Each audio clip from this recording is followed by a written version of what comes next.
नमस्कार, कंज्यूमर अड्डा में आपका स्वागत है। आपके साथ मैं हूं विपिन भट्ट। कंज्यूमर अड्डा में रोज होती है आपके काम, आपके फायदे और आपको सतर्क करने वाली बात। तो आज आखिरी वाला यानी आपको सतर्क करने का काम करने के लिए आए हैं। डिजिटल बंदी, नई साइबर ठगी। जी आप सब जानते हैं कि साइबर ठग, साइबर फ्रॉड्स रोज नए नए तरीके, नए नए पैतरे निकालते हैं आपको ठगने के, आपसे पैसे ऐंठने के।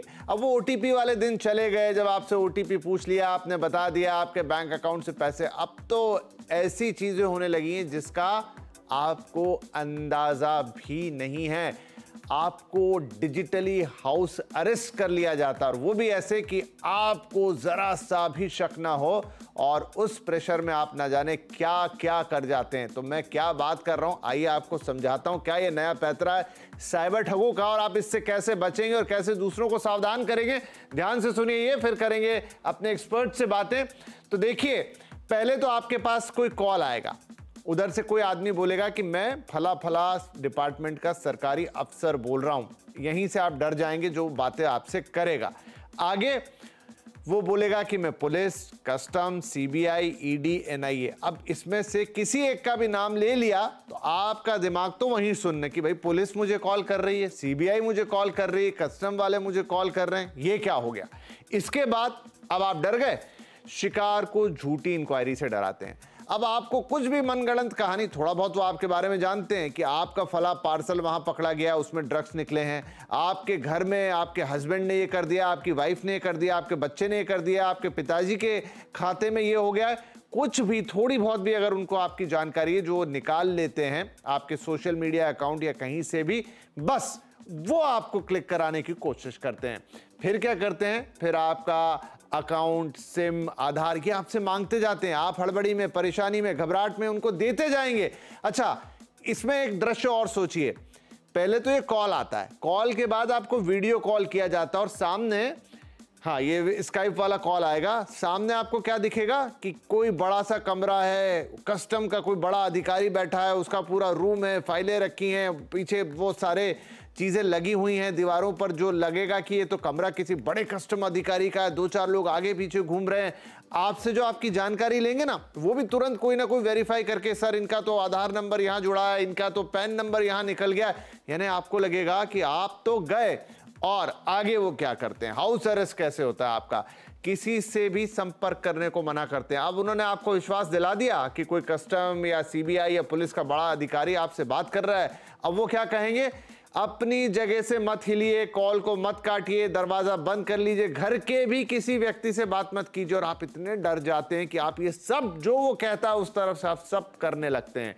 घर में ही कई घंटे तक आपको बंद रखते हैं, जैसे कोई सीबीआई की पूछताछ आपसे चल रही हो। आपको भी लगता है कि भाई बड़े संकट में फंस गया मैं तो। और फिर आता है वो वक्त जो धीरे से आपको जब पूरी तरह शिकंजे में ले लेते हैं ना, आपसे आपकी बैंक डिटेल मांगते हैं। कई बार तो कहते हैं कि आरबीआई में पैसा चला जाएगा, बाकायदा आपको ईमेल भी आएगा जो ईडी, सीबीआई के नाम से आपको दिखेगा। उस वक्त आप हड़बड़ाहट में देखेंगे ही नहीं कि अरे बस ईडी लिखा हुआ दिख गया, सीबीआई लिखा हुआ दिख गया। आप मान लेंगे कि ईमेल वहीं से आ रहा है। आपसे बैंक डिटेल लेंगे, आपसे हो सकता है कोई ऐप डाउनलोड करवा लें, हो सकता है कि वो आपसे ही कह दें कि फला अकाउंट में इतने पैसे ट्रांसफर कर दीजिए, आपका अकाउंट हैक करें। मतलब उस समय तो आप पूरी तरीके से उनके शिकंजे में फंस चुके होते हैं। वो जो बोलते हैं आप करते जाते हैं, क्योंकि आप डरे हुए होते हैं। यही उनकी मॉडस ऑपरेंडी है। और ऐसी कई घटनाएं इन दिनों रिपोर्ट हो रही हैं, अलग अलग जगहों से ऐसी रिपोर्टिंग आ रही है कि भाई हमें तो डिजिटली अरेस्ट किया गया, लेकिन जब तक आप कुछ समझ पाते हैं आपके खाते से लाखों रुपए उड़ चुके होते हैं। तो ये नई मोडस ऑपरेंडी है ठगों की। अब इतना कैसे प्लान कर लेते हैं, कैसे इसको मैनेज करते हैं, और आखिर वो क्या चीज है जो आपको सच में उस बात को मानने को मजबूर करती है, ये सोचने वाली बात है। क्योंकि ये तो आप सब जानते हैं कि आजकल अलग अलग तरीके होते हैं। हम तो रोज जो इंफॉर्मेटिव शो करते हैं, लेकिन बावजूद उसके कई लोग इसका शिकार बनते हैं। चलिए चर्चा की शुरुआत करते हैं। हमारे साथ जुड़ रहे हैं कार्यक्रम में लखनऊ के joint CP law and order Upendra Kumar Agarwal, cyber expert Ritesh Bhatia और cyber law expert Pawan Duggal. आप सभी का बहुत बहुत स्वागत है। अग्रवाल साहब, आपसे ही शुरुआत करते हैं। ये मुझे बताइए कि हम तो ये सब जानते हैं कि रोज नए नए तरीके लेकर ये ठग लोग आते रहते हैं और लोग उसका शिकार भी बनते हैं। ये जो ताजा उदाहरण मैंने डिजिटल हाउस अरेस्ट का बताया, क्या ऐसे मामले आपके इलाके में भी काफी सारे रिपोर्ट हो रहे हैं? जी बिल्कुल, ये जो है केवल दिल्ली या मुंबई बड़े शहरों तक सीमित नहीं है। हमारे लखनऊ में भी हुआ। अभी 2 मार्च को एक एफआईआर दर्ज की गई है, जिसमें एक महिला से 30 लाख जो है ट्रांसफर करा लिया गया है। उसमें सीबीआई का अफसर बन करके उनको कॉल किया गया। एग्जैक्टली डिजिटल अरेस्ट बोल करके उनको ऐसा नहीं था कि 7-8 घंटे तक बंद करके रखा गया कि किसी से बात नहीं करे, बट उनको एक दिन पहले कॉल आया, फिर अगले दिन भी कॉल आया। उनको बताया गया कि कुछ जो है पार्सल में आपकी इलीगल चीजें पकड़ी गई हैं और आप फंस जाएंगी, और जो है ईडी को सूचना हो गई है, मैं सीबीआई अफसर हूँ। फिर अगले दिन उनको विश्वास दिलाने के लिए फिर एक और अफसर से बात कराई गई, वीडियो कॉल कराया गया। तो वो फिर उस तरह का वो जाल बिछा लेते हैं कि सामने वाला बिना सोचे समझे वो पैनिक मोड में चला जाता है और सारी चीजों को विश्वास करते हुए 30 लाख उन्होंने ट्रांसफर किए। बाद में ये उनको जब समझ में आया कि धोखा हो चुका उनके साथ, तब उन्होंने इसमें एफआईआर दर्ज कराई। तो ऐसे मामले आ रहे हैं, सभी जगह आ रहे हैं, और हम लोग जो है इसमें अवेयरनेस की बात करते हैं, लोगों को बताते हैं कि इस तरह से कोई कॉल आए तो उसको जरूर वेरीफाई करें, नियरेस्ट थाने से चेक करा लें। इसमें इंटरेस्टिंग जो है कुछ और भी थोड़े वेरिएशंस के साथ भी मामले आ रहे हैं। एक जो है लेडी एक दिन उपस्थित हुई, उसने कहा कि मेरे हस्बैंड जो है यूएस से आ रहे हैं और उनको मुंबई एयरपोर्ट पे रोक लिया गया कस्टम ऑफिसर से, और उनके मोबाइल से कॉल आ रही है कि इनको बंधक बना लिया गया है, रोक लिया गया है और आप पैसे ट्रांसफर करिए और तभी आपको छोड़ा जाएगा आपके हस्बैंड को। तो वो भी बड़ा सरप्राइजिंग लगा, उनके हस्बैंड के मोबाइल से ही कॉल आ रहा था और वो बात करके पैसे की डिमांड भी कर रहे थे, वीडियो कॉल करके दिखा भी रहे थे। तो हमें समझ नहीं आया। फिर जब डिटेल में गए तो ज्ञात हुआ कि वो महिला जो है ऑनलाइन किसी से दोस्ती की और दोस्ती से ही दोस्त फ्रेंडशिप हो गई और वो स्वयं को यूएस में सेटल बताने लगा, और बाद में जो है वो बोला कि मैं आ रहा हूँ आपसे मिलने के लिए, और खुद ही उसी ने एक ये जाल बनाया कि मुझे कस्टम ऑफिसर्स ने रोक लिया और बदले में वो पैसे की ट्रांसफर की डिमांड करने लगे। बट उस महिला ने चूंकि हम लोगों के ऑफिस में आगे संपर्क कर लिया था, तो उसके पैसे ट्रांसफर होने से तो एटलीस्ट बच गए। जी देखिए क्या क्या हो रहा है और लोग कैसे कैसे फंस रहे हैं रितेश, तो इसका तो कोई अंत ही नहीं लग रहा, क्योंकि देखिए एक से एक तरीके ये आ रहे हैं और मेरे को लग रहा है पूरी तरह साइकोलॉजी से ये खेलते हैं। और हो सकता है कि कई लोग, जैसे अभी अग्रवाल साहब ने बताया कि महिला ने उनसे संपर्क कर लिया और वो भी मान के चलते होंगे कि भाई 10 लोगों को शिकार करने की कोशिश करेंगे, 5 फंस गए, 2 फंस गए तो हमारा तो काम हो जाएगा। लेकिन फिर भी लोगों के साथ ये धोखाधड़ी तो हो रही है और अब तो ये जिसे कह रहे हैं कि डिजिटल ठगी का नया तरीका कि आपको बंदी ही बना ले रहे हैं। जी विपिन जी, पहले पहले वापस से शुक्रिया कि आप ये सब शोज करते, इतना अवेयरनेस करते, जिसके कारण लोगों को सब पता चलता है। अभी कैसा हो रहा है, जैसे अभी तक आपने जैसे शुरुआत में भी कही थी कि बस हो गया, ये ओटीपी वगैरह सब पुरानी चीजें हो गई, अभी ये सब नवा है। तो हाल फिलहाल ये 2 ही चीज ट्रेंडिंग हो रही है, एक तो जो आर्टिफिशियल इंटेलिजेंस के थ्रू जो क्राइम्स हो रहे हैं, और दूसरा जिसकी आप चर्चा कर रहे हो, जहां पे लॉ इन्फोर्समेंट एजेंसीज को इम्पर्सनेट किया जा रहा है। और मुझे ऐसा लग रहा है कि हमारे जो लॉ इन्फोर्समेंट एजेंसीज है, उन्होंने बहुत ज्यादा कुछ ऐसे सख्त कदम लेने चाहिए कि यहाँ पे इंसान जरा हड़बड़ाए कि अरे यार मैं ये करूं कि नहीं करूं। जैसे मुझे पता है, मैं मुंबई का हूं, तो मुंबई पुलिस के नाम पे तो कुछ बहुत बहुत ही ज्यादा हो रहा है कंपेयर टू दिल्ली पुलिस, या हम तेलंगाना पुलिस की बात करें अगर, तो यहाँ पे बहुत ज्यादा हो रहा है। और मुझे ऐसा लग रहा है इतना अवेयरनेस रही एक बात की, लेकिन जो एक एक्शंस लेना चाहिए वो उतना नहीं है जितना होना चाहिए कि जहां पे एक डर बैठ जाए। क्योंकि ये अभी देखिए बाकी सब फ्रॉड्स के जो होते हैं वो थोड़े इंटरनेशनल के होते हैं, दुबई से हो रहे हैं, हांगकांग से हो रहे हैं, ये तो अपने देश में ही बैठ के हुआ जा रहा है। इस चीज का मतलब मैं भी शिकार बन चुका हूँ।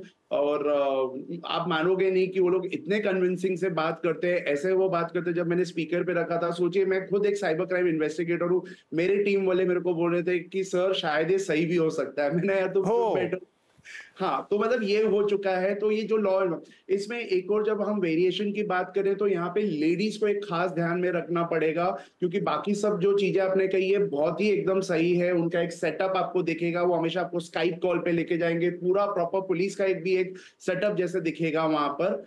लेकिन लेडीज को ये भी कहा जाएगा कि आप क्या कभी इस शहर में गए थे। अब बंबई वाली लेडी है, वो 90% चांसेस होते कि वो दिल्ली गई थी, दिल्ली वाली 90% होते बॉम्बे गए। बोले हाँ मैं गई थी, तो बोलेंगे उस टाइम पे आपका एक फुटेज लीक हुआ है जहां पे मतलब आप कंप्लीटली न्यूड हो, आप जिस होटल में रुके हुए थे। तो ऐसे में भी करके तो उनको बोलते हैं हमारी अभी एक लेडी ऑफिसर आएगी, लेडी ऑफिसर आती है, of course fake lady officer आती है, उस महिला से बात करती है और उसको बोलती है कि आप सारे कपड़े उतारो और हमको वेरीफाई करना है कि ये वीडियो आपका है कि नहीं।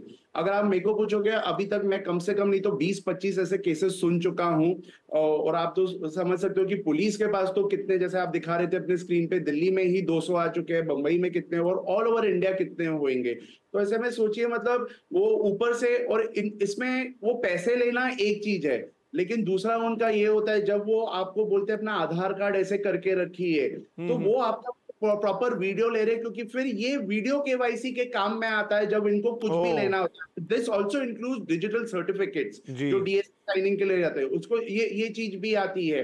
पैन कार्ड के साथ भी ये करते हैं। तो ऐसे वेरिएशंस बहुत सारे हैं, और लेडीज के साथ स्पेसिफिकली, और ये बच्चों के साथ हो रहा है, ट्राई के नाम पे ड्रग पार्सल स्कैम, जो बोलिए, मतलब इनकी क्रिएटिविटी मतलब सुभान अल्लाह बढ़ती जा रही है दिन बर दिन। जी, उपेंद्र साहब से पूछेंगे कि इसको क्रब करने के लिए क्या उपाय इधर हो रहे हैं, लेकिन पवन दुग्गल साहब, अगर रितेश भाटिया जैसे जाने माने साइबर एक्सपर्ट के साथ ये हो गया और एक बार को तो वो उनको भी लगा कि ये शायद सच तो नहीं है, उनकी टीम भी गच्चा खा गई इसमें, तो फिर एक आम आदमी तो क्या ही सोचेगा, वो तो डर के मारे सब कुछ कर जाएगा जो शायद उसे नहीं करना चाहिए। देखिए विपिन जी, कोविड-19 के दौर में दो चीजें हम लोगों की जिंदगी का अहम हिस्सा बन गई हैं। एक है डर और दूसरा है पैनिक।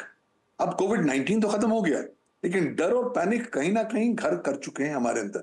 तो एक छोटा सा ट्रिगर, एक छोटा सा कैटलिस्ट घटना की आवश्यकता होती है, और उसके तत्पश्चात हमारे अंदर ये फियर और पैनिक दोनों ट्रिगर हो जाता है। और ठीक यही साइबर क्रिमिनल जो हैं, ये फियर और पैनिक को वेपन के तौर पर, एक हथियार के तौर पर हमारे बरखिलाफ इस्तेमाल करते हैं। क्योंकि एक बार उन्होंने आपको पैनिक कर दिया तो संभावित तौर पर आप एक बैलेंस्ड सही डिसीजन नहीं ले पाएंगे, उनकी बातों को आप विश्वास करेंगे, तो कहीं ना कहीं आप साइबर क्राइम के शिकार होने में एक बहुत फर्टाइल टारगेट बन जाएंगे। लेकिन प्रॉब्लम यह भी है ना कि साइबर क्रिमिनल समझते हैं कि साहब आज की तारीख में भारतवर्ष में डिजिटल अरेस्ट कोई भी कानून में जुर्म है ही नहीं।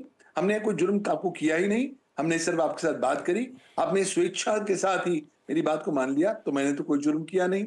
आज की तारीख में भी भारत का जो सूचना प्रौद्योगिकी कानून है सन 2000 का, उसमें डिजिटल अरेस्ट या डिजिटल तरह की जो घटनाएं हैं पूरी तरीके से कवर नहीं होते, भारतीय दंड संहिता के प्रावधान में भी कवर नहीं होते।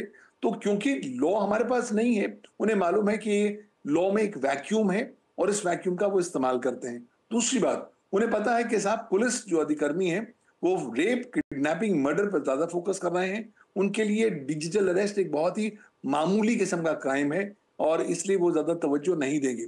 अगर आप डिजिटल अरेस्ट का मामला लेकर किसी भी थाने में जाएं तो आप पाएंगे कि ये थाने वाले आपके केस को दर्ज ही नहीं करेंगे, आपको बहुत घुमाएंगे और आपको खुद फ्रस्ट्रेशन और हैरेसमेंट महसूस होगी। यहाँ तक कि अगर आप इसे ऑनलाइन भी रिपोर्ट करें तो बहुत ज्यादा सफलता नहीं मिलेगी। तो क्योंकि उन्होंने मैप कर लिया है कि हमारे सिस्टम में ये फ्लॉज हैं, ये ड्रॉबैक्स हैं, उन्हीं को शोषण करते हुए वो लगातार नए नए तरीकों से लोगों को डिजिटल अरेस्ट जैसे साइबर क्राइम का शिकार बनाते हैं। ठीक है, तो ये हमारे तीनों एक्सपर्ट्स ने अपनी अपनी राय रखी, हम समझ गए कि इस वक्त क्या हो रहा है और कितना भयानक और कितने बड़े पैमाने पे हो रहा है। छोटा ब्रेक लूंगा यहाँ पे, लेकिन क्योंकि आज खुद अग्रवाल साहब मतलब अथॉरिटी हमारे साथ है, एक्सपर्ट्स हमारे साथ है, उनसे पूछेंगे कि अब पुलिस क्या कर रही है इसके लिए। देखिए बहुत अलग तरीके का क्राइम है और डेफिनेटली कहीं कुछ लूप होल्स रह जाते हैं, पुलिस के पास बहुत जिम्मेदारियां रहती हैं, तो उस पर कितना फोकस कर पाती है, कितनी इक्विप्ड है और आगे के लिए क्या कोई एडवांस प्लानिंग है जो इनसे भी आगे निकले ताकि ऐसे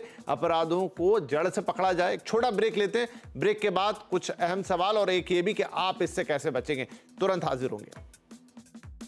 डिजिटल ठगी का नया तरीका आ गया, आपको डिजिटली हाउस अरेस्ट कर लेते हैं, सीबीआई, ईडी, इसका उसका, पुलिस का डर दिखा के, और फिर वही अंत में आपके पैसों की डकैती हो जाती है। राइट, तो उपेंद्र साहब जैसा भी जिक्र कर रहे थे, पवन जी भी, कि क्या हमारे सिस्टम्स में कुछ ऐसी चीजें हैं, कुछ लूप होल है, मतलब मैं दोनों तरह की बात कर रहा हूं कि क्या जो हमारी पुलिस है, नो डाउट उसके ऊपर बहुत सारा लोड होता है, बहुत सारी चीजें जो आप लोगों को हैंडल करनी होती है, लेकिन ये जो डिजिटल अपराध हैं इनके लिए थोड़ा स्पेशलाइजेशन भी चाहिए और इसका दायरा भी थोड़ा अलग तरीके का होता है, जहां आपको कुछ दिख नहीं रहा है, कैसे पकड़ना है, क्या करना है। क्या आप लोगों की इसमें तैयारी रहती है या इस तरीके को निपटने के लिए कुछ आपके स्पेशल तरीके? देखिए, जो सिस्टम में फ्लॉज की बात करें या लूप होल्स की बात करें तो ये सही है। दो तीन इश्यूज हैं जो बेसिकली साइबर क्राइम या डिजिटल क्राइम के साथ अगर हम लोग बात करते हैं तो दो तीन इश्यूज हैं जिससे पुलिस अभी भी ओवरकम करने का प्रयास कर रही है। Cyber crime basically borderless crime होता है। जिस पुलिस स्टेशन में कंप्लेनेंट होता है वो और जो उसमें एक्यूज होते हैं वो हमें पता ही नहीं होता है कि वो दूसरे डिस्ट्रिक्ट में है, दूसरे स्टेट में है, या हो सकता है स्टेट कंट्री से भी बाहर हो। तो बॉर्डरलेस क्राइम है। इश्यूज आते हैं कि हम ट्रैक करते हैं, उनको पकड़ना है, दूसरे स्टेट जाना है, कोऑर्डिनेशन दूसरे स्टेट से, तो ये सारे इश्यूज एक मेजर इश्यूज है जिसके कारण जो है लोकल SHOs लेवल पे एक रिलेक्टेंट होते हैं कि इस तरह की चीजें कोई रजिस्टर की जाए, क्योंकि उन्हें पता है कि जो इसमें अपराधी बैठा है वो हमारे जुरिडिक्शन में नहीं है और कोऑर्डिनेशन के इश्यूज आते हैं। जहां तक लॉज की बात है कि हमारे पास ऐसा कोई स्पेशल लॉ या कोई ऐसा लॉ में वीकनेस है, तो मैं ये कहूंगा कि 420 जो ड्राफ्ट किया गया था IPC 1860 में काफी हद तक वेल ड्राफ्टेड था, जो फ्यूचर में होने वाले सभी तरह के क्राइम को अपने आप में इंकॉर्पोरेट करता है। अल्टीमेटली डिजिटल अरेस्ट कर रहे हो चाहे कुछ कर रहे हो, अल्टीमेटली 420 आपके साथ कमिट हो ही रहा है। तो हमें ये देखना है कि 420 जो सेक्शन है ये क्या सफिशिएंट है या नहीं। जनरल जो IPC। सवाल साहब, सॉरी मैं आपको बीच में रोक रहा हूं, तो क्या इस तरीके के अपराधों को निपटने के लिए, हमें याद है कि आपके ही प्रदेश की बात है, STF बनाया गया था, special task force way back, उस पर तो कई पिक्चरें भी बन गई। तो क्या अब उसी तरीके के, not only in Uttar Pradesh, पूरे देश में उसी तरीके के किसी क्रांतिकारी कदम की जरूरत है जहां पर आपको बहुत ही स्पेशलाइज्ड फोर्स क्रिएट करनी पड़ेगी, police with in the police, जो इस तरह के क्राइम से निपटे? नहीं, इसमें जो रीसेंट स्टेप्स लिया गया, अभी कुछ दिन पहले माननीय मुख्यमंत्री जी ने जो है प्रत्येक डिस्ट्रिक्ट में एक साइबर थाने का उद्घाटन किया है। हमारे यहाँ जो है सारे डिस्ट्रिक्ट्स में साइबर थाने नहीं थे, पहले ये रेंज लेवल पे खोला गया था, तो 18 रेंजेस में 18 थाने थे जो पूरे यूपी के जो साइबर क्राइम थे उसको डील करते थे। पाया गया कि नंबर ऑफ जो कंप्लेंट्स है काफी ज्यादा है, वो डील नहीं हो पा रही है, तो अब प्रत्येक जो है जिले में खोला गया। लेकिन इशू वही है कि नंबर ऑफ कंप्लेंट इतनी ज्यादा, जब तक हम जिलों में एक्टिवेट कर पाते हैं तब तक कंप्लेंट्स इतनी है कि अब हमें फील हो रही है कि वो हर थाने पे एक स्पेशलाइज्ड यूनिट होनी चाहिए साइबर क्राइम के लिए। तो मे भी अगला स्टेज ये हो कि हर थानों पे एक स्पेशल यूनिट साइबर के लिए मौजूद रहे। इसके अलावा जो हमारी कैपेसिटी बिल्डिंग है, ट्रेनिंग है, ये सब हमारे यहाँ जो है एक साइबर क्राइम पूरा कंप्लीट सेल बनाया गया है जिसमें एक ADG रैंक के अफसर इसको लीड करते हैं और नीचे उनके असिस्टेंट्स के लिए SP DIG और भी होते हैं और साइबर थाने उनके सुपरविजन में काम करते हैं। तो एक specialised unit just like STF is for organised crime, but ये साइबर क्राइम के लिए भी एक कंप्लीट यूनिट बन गई है। तो हम लोग उसमें प्रयासरत हैं, वो जो ट्रेनिंग समय समय पर ऑर्गेनाइज करवाना, सभी पूरे उत्तर प्रदेश से ही लोगों को बुलवा करके ये सब। जी ठीक है, तो आप अपनी तरफ से पूरी कोशिशें कर रहे हैं। शायद आप इसमें यही होगा कि कितना एडवांस आप सोचे इन अपराधियों के आगे चल के। अब क्विकली अपने दोनों मेहमानों से कुछ ट्रिक्स चाहूंगा। रितेश, क्या अब वक्त आ गया है कि आप जैसे साइबर क्राइम एक्सपर्ट तो हैं, लेकिन कुछ कोर्स ही डिजाइन कर लें या कुछ ऐसे कोर्स ले आएं जहां लोग जाएं, समझें और एक छोटा मोटा क्रैश कोर्स करें कि कैसे बचना है इससे? और तो कोई रास्ता फिलहाल दिखता नहीं। कोई मतलब नहीं है। हम जो जनता है वो हमेशा यही कहेगी कि ये मेरे साथ हो नहीं सकता है। आप जैसे इतना शो करते हैं, कौन मतलब न्यूज़पेपर में आर्टिकल आते हैं वगैरह, क्योंकि वो सबसे बेस्ट अवेयरनेस है कि आप मीडिया पे अगर इससे रिलेटेड कुछ आ रहा है तो सुन लीजिए। आपको हमेशा ऐसा लगता है ये मेरे साथ नहीं हो सकता है, और जब होने को आता है तब आपको इस चीज की जानकारी नहीं होती है। और इसी के कारण एक जो दिल्ली की जो डॉक्टर थी, ये वो मतलब इंडिया का सबसे बड़ा केस था, अभी कुछ महीनों पहले हुआ था, वो 4.5 करोड़ हो चुकी है। तो उतना बड़ा एक होने के बावजूद भी इतने लोग रोज उनके साथ हो रहा है, तो कोई क्रैश कोर्स का मतलब नहीं है। बस एक ही चीज है, जैसे मैं हमेशा कहता हूं कि आप प्लीज साइबर स्पेस में कुछ भी होता है इसको एकदम ही जीरो ट्रस्ट की नजरिए से देखिए और वेरीफाई कीजिए। वो पुलिस साहब से कह दीजिए ठीक है, थैंक यू, मैं जाऊंगा पुलिस स्टेशन, पता करके आ जाता हूं कि मैंने क्या क्राइम किया है, क्या मैंने कार्ड लिया है या जो भी है। तो मेरे हिसाब से वो वेरीफाई करना, और लेकिन वो वेरीफाई करने के लिए बहुत जरूरी है कि आप यही समझिए कि ये फेक है। ठीक है, अब क्योंकि समय मेरा समाप्त हो गया, फिर भी पवन दुग्गल साहब, यही एक अप्रोच हो सकती है या कुछ और? मुझे लगता है साइबर कैपेसिटी बिल्डिंग बहुत महत्वपूर्ण रोल प्ले कर सकती है। मैं खुद करीबन 37 कोर्सेज ऑनलाइन ऑफर करता हूं साइबर क्राइम पर, साइबर हाइजीन और साइबर लॉ पर। ये एक पहला पड़ाव है। साथ साथ दूसरा पड़ाव है कि सरकार को जनसंचार माध्यमों के द्वारा भी आपको पब्लिक इंटरेस्ट में इस तरह की मैसेजिंग देने पड़ेगी। और तीसरी बात, अब आपको स्कूलों में अपनी पहली कक्षा से साइबर सिक्योरिटी या साइबर क्राइम के समर्पित आपको एजुकेशन का हिस्सा बनाना पड़ेगा। छोटे छोटे कैप्सूल्स डालने पड़ेंगे, क्योंकि हम बच्चों को भी अब इन डिवाइसेस के प्रति एक्सपोज करते जा रहे हैं। कहीं ना कहीं साइबर सुरक्षा को हमें जीवन जीने की शैली के स्वरूप में अडॉप्ट करना पड़ेगा। यही एकमात्र तरीका है, वरना चारों ओर बड़ी बड़ी मछलियां हमारे को खाने के लिए तैयार, तत्पर तैयार हैं। जितने जागरूक होंगे, जितने सतर्क होंगे, उतने हम सावधान भी होंगे और हम साइबर क्राइम के शिकार होने से बच पाएंगे। जी, कोशिश भी यही ऐसे कार्यक्रमों की। और आई थिंक उपेंद्र साहब ने बताया कि उनके हर जिले में एक साइबर थाना खुला है, तो वहां प्रयास जारी है। रितेश और पवन साहब ने बताया कैसे आप इसको टैकल कर सकते हो। और वाकई अब ये हमारे जीवन का हिस्सा हो जाना चाहिए, क्योंकि जब डिजिटल हम अब बन चुके हैं हर चीज में, तो फिर डिजिटल थ्रेट्स को भी समझना, जानना और निपटना, एक साइकोलॉजी में डेवलप करना, उसे जरूरी। बहुत शुक्रिया आप तीनों ही मेहमानों का, और ये अवेयरनेस के पॉइंट्स हमें बताने के लिए, इस कार्यक्रम में भाग लेने के लिए। धन्यवाद।